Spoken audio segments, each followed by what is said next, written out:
বিচ্ছেদের প্রায় 1 বছর পর আমি আমার প্রাক্তনকে মেসেজ দিয়ে বলছিলাম আজকে আমার বিয়ে, আর আমার বিয়ের মাত্র বাকি 2 ঘন্টা আছে। আপনার যদি শেষবারের মতো কিছু বলার থাকে তাহলে আপনি আমার সাথে দেখা করতে পারেন।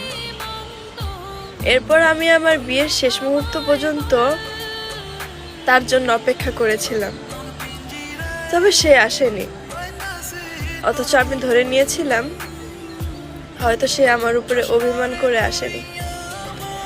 যাই হোক, এর ঠিক 2 বছর পর আমি আমার হাজবেন্ডের সাথে একটা কবরস্থানের সামনে দিয়ে যাচ্ছিলাম। তখন একটা কবরের দিকে তাকিয়ে দেখলাম আমার প্রাক্তনের নাম। নিচে লেখা ছিল বাইক অ্যাক্সিডেন্টে মারা গেছে। তারিখটা হচ্ছে আমার বিয়ের তারিখ।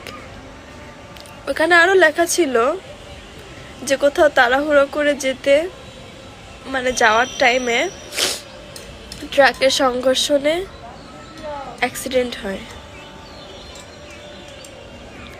অথচ আমরা সত্যিটা না জেনে কত মানুষের উপরে অভিমান করে থাকি।